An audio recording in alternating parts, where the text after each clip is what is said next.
Стационарот за кучиње во Штип чека оператор. Има ли кој да ги тргне четириножните скитници од улиците, чиј број е се поголем? Изградбата на стационарот започна пред повеќе од половина година. Иако досега се очекуваше истиот да се пушти во употреба, тоа не се случи.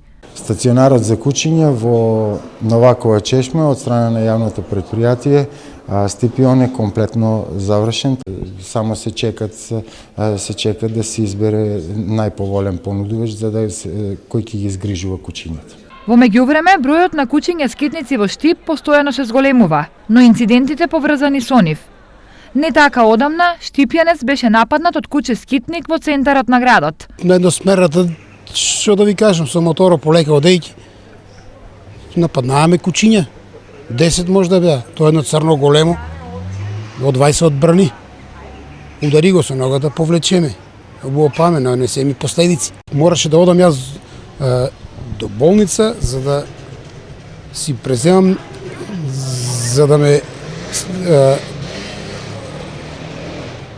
да примам вакцина, за да не добијам нешто заразно, дека да знам кучињата дали се вакцинирани или не се вакцинирани. Од друга страна, во неколку наврати Сдруженијата за заштита на животни алармираа за расфрлан отров во индустрискиот дел на градот и во населбата 8 ноември. Предвадена пак, штипјанец со пиштол застрела куче во близина на местноста Суитлак. Ова се повеќе од силни аларми дека нешто со кучињата скитници мора да се преземе, односно дека стационарот час поскоро мора да се стави во функција. Инаку, капацитетот на стационарот е 18 кучиња, а неговата изградба, општината ја чинеше над 610.000 денари.